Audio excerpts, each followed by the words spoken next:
2 évtizeden keresztül létezett egy olyan, szinte megkérdőjelezhetetlen axióma, amely csendben, de annál szilárdabban tartotta össze a globális pénzügyi rendszert, az az előfeltevés, hogy olcsó pénz mindig, minden körülmények között rendelkezésre áll. Japán szinte nulla költségű jennel árasztotta el a piacokat, a Federal Reserve gombnyomásra biztosította a dollár likviditást, miközben a globális bankrendszer bármikor készen állt arra, hogy saját mérlegét növelve fenntartsa az eszközárak szárnyalását. A legtöbb piaci szereplő ezt az állapotot készpénznek vette, elfelejtették, hogy ez egy szigorú feltételekhez kötött mechanizmus, nem pedig egy egyetemes természeti törvény. Azonban elértük azt a pontot, ahol ez a fundamentális alapvetés végleg meginog. A felszínen persze látszanak a tünetek, a jen volatilitása megugrik, az amerikai részvénypiac elkezd széttartani, és a feltörekvő piacokra nehezedő nyomás is egyre fokozódik. Ami viszont a mélyben zajlik, az nem egyetlen szenzációhajház hírcsatorna szalagcíme, hanem maga a globális likviditási körforgás, ami drasztikusan lelassul.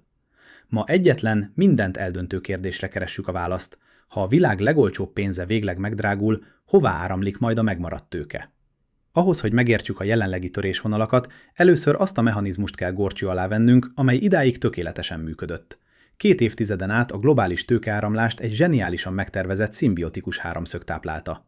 Ott volt Japán, amely a világ legolcsóbb finanszírozási devizáját biztosította. Ott volt Kína, amely a végtelen kapacitású, alacsony költségű gyártásával módszeresen elfojtotta a globális inflációt, és végül az Egyesült Államok, amely a világ legmélyebb és legbiztonságosabb eszközpiacát kínálta a tőke parkoltatására. Ez a felállás garantálta a minimális volatilitást, a maximális tőkeáttételt és az eszközárak szakadatlan menetelését. Ebben a berendezkedésben eladósodni és befektetni nem kockázat, hanem a legészszerűbb stratégia volt. Aki kimaradt, az lemaradt. Ennek a pénzszivattyúnak a legtisztább megnyilvánulása a yen carry trade volt. Védj fel hitelt Japánban szinte zéró kamatra, vásd át dollárra, majd fektesd be magasabb hozamú eszközökbe. Amíg a jegybankok közötti kamatkülönbözet fennállt, ez a gépezet megállíthatatlanul működött. Ha viszont ez a kamatkülönbözet megváltozik, a teljes játékot újra kell árazni. És most elértünk a kritikus ponthoz. Ennek a sebezhetetlennek hitt háromszögnek mindhárom tartópillére egyszerre mozdult meg. Kezdjük az első dominóval, Japánnal. Évtizedeken át a globális kockázati modellek úgy kezelték a japán kamatkockázatot, mintha az nem is létezne. Jent kölcsönözni olyan természetes volt, mint a levegővétel. Senki sem kérdezte meg komolyan, mi történik, ha Japán felhagy az ultralaza monetáris politikával. Nos, az infláció visszatérése ezt az illúziót szétrombolta.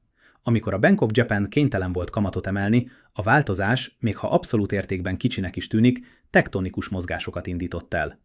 Ez ugyanis nem egy elszigetelt devizapiaci kérdés, hanem a globális finanszírozási költségek brutális újraárazása. A piac pedig már elkezdte a kényszerű felzárkózást. A yen alapú kamatderivatívák, különösen az OIS, Overnight Index Swap piacok forgalmának drámai megugrása világosan mutatja ezt a feszültséget. Mit jelent mindez?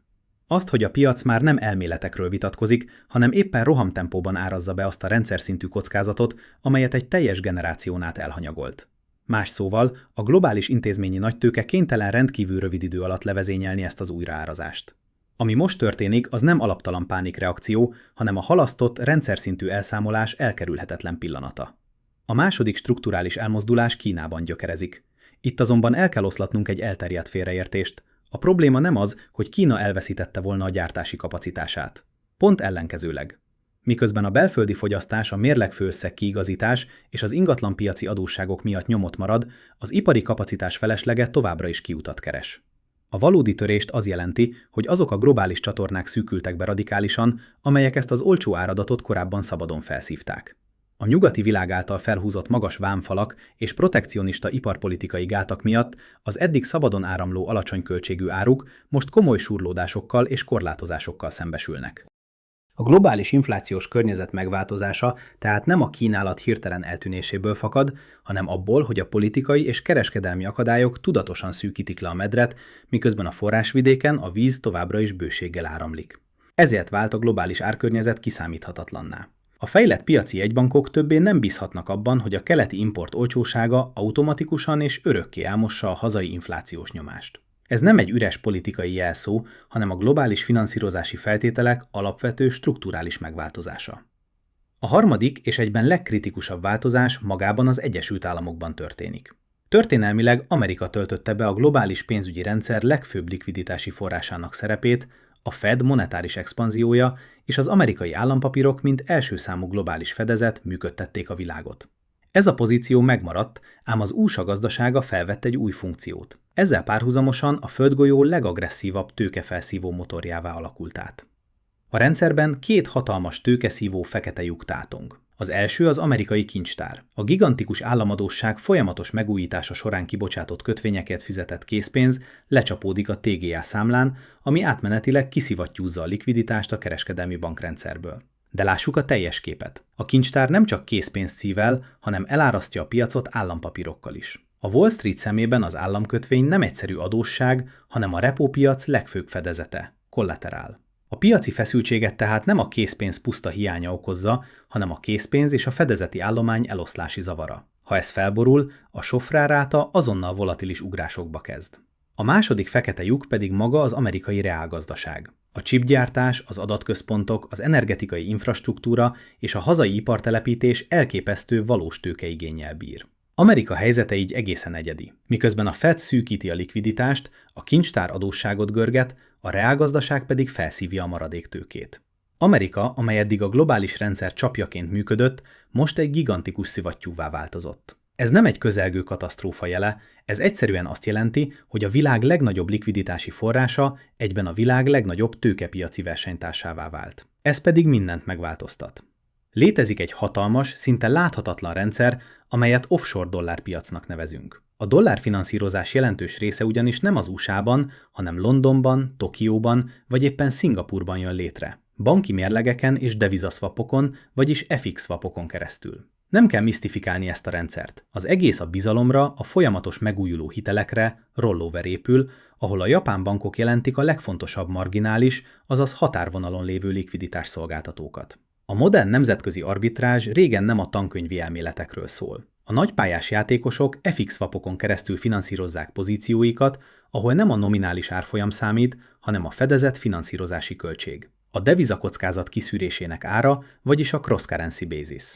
Mondjuk ki nyers őszinteséggel, ez a bázis nem más, mint a nemzetközi rendszer védelmi pénze. Ha Japánban emelkednek a kamatok, a dollárhoz való hozzáférés védelmi díja drasztikusan megugrik, és a carry trade pozíciók fenntartása azonnal elviselhetetlenné válik. Nem a japán bankok összeomlása a fő veszély, hanem az, hogy óvatosabbá válnak. A globális likviditási láncolat legsebezhetőbb szemei pedig éppen azok a szereplők, magas tőkeáttételes alapok, illikvid eszközök, akik a napon belüli, overnight megújuló hitelekből élnek. A valódi kockázat tehát nem a hirtelen robbanás, hanem a likviditás lassú, folytogató elpárolgása, ami mögül végül teljesen eltűnik a narratíva támasza.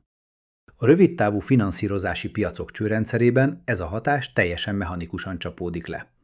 Amikor az amerikai kincstár gigantikus méretekben bocsát ki állampapírokat, az ezekért fizetett készpénz lecsapódik a TGA számlán, ami szinte azonnal kiszivattyúzza a kereskedelmi bankok szabad tartalékait a Fed rendszerből. A repópiacok erre azonnali szigorodással reagálnak, aminek következtében a biztosított napon belüli finanszírozási ráta, a SOFR, rendkívül volatilissá válik. És itt van az igazán rejtett csavar, amit kevesen látnak át.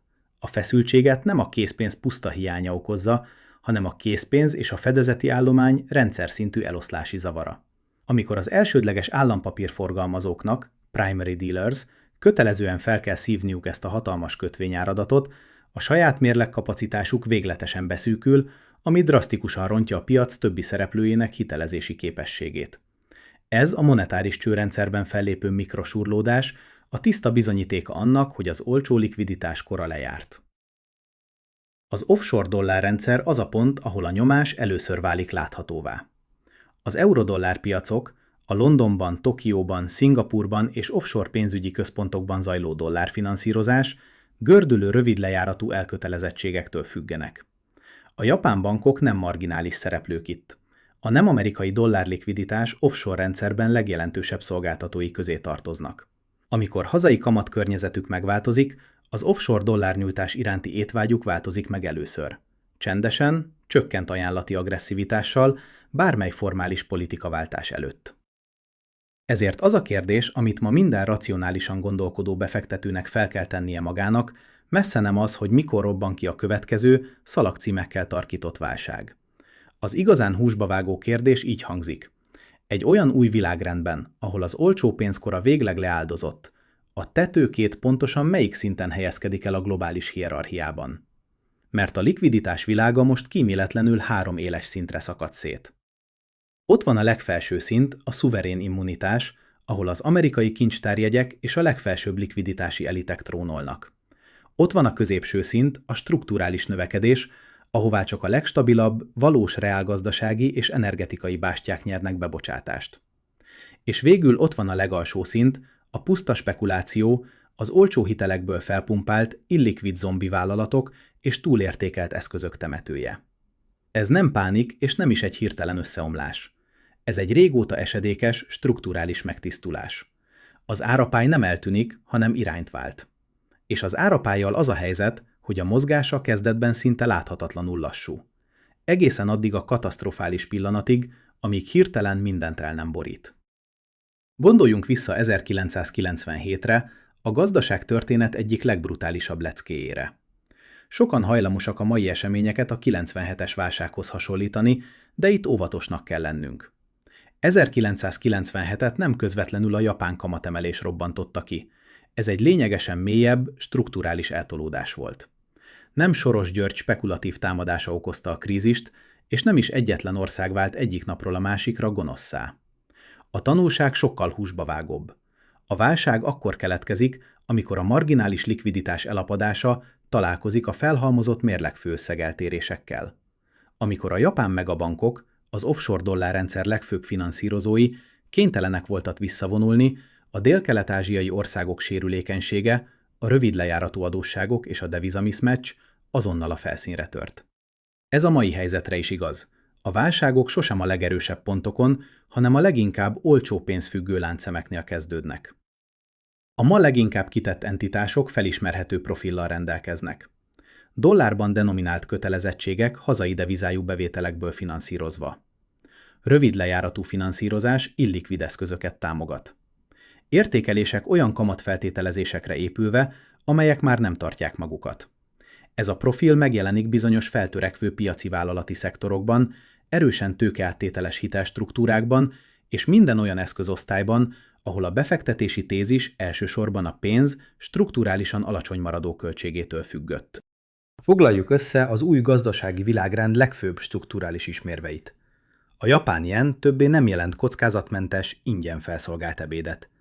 A globális infláció mögül végleg eltűnt a keleti csatornák feltétel nélküli védőhálója. Miközben az Egyesült Államok egyszerre szabályozza a likviditási szelepeket, és működik gigantikus elszívó berendezésként. Ebben az új, többszintű hierarchiában a vak tőkeáttételre és a gyors forgási sebességre épülő régi üzleti modellek működésképtelenné váltak. A valódi túlélési és növekedési kód mostantól a szuverén szintű immunitásban, valamint az energetikai és infrastrukturális kapacitások fizikai bástyáiban rejlik. Éppen ezért a kérdés, amit ezen a ponton fel kell tennünk, nem az, hogy a piacok összeomlanak-e a holnapi kereskedésben. A valódi kérdés az: egy olyan korszakban, ahol a tőkeára szisztematikusan növekszik, a te portfóliód a likviditás melyik védelmi szintjét foglalja el? Az árapály nem tűnt el a rendszerből, csupán megfordította a haladási irányát. Az árapállyal pedig az a helyzet, hogy a mozgása kezdetben szinte láthatatlanul, megtévesztően lassú, egészen addig a katasztrofális pillanatig, amíg hirtelen mindent el nem borít. Ez a pénz- és makrogazdaság. Maradjon racionális, lásson messzebbre, legközelebb találkozunk.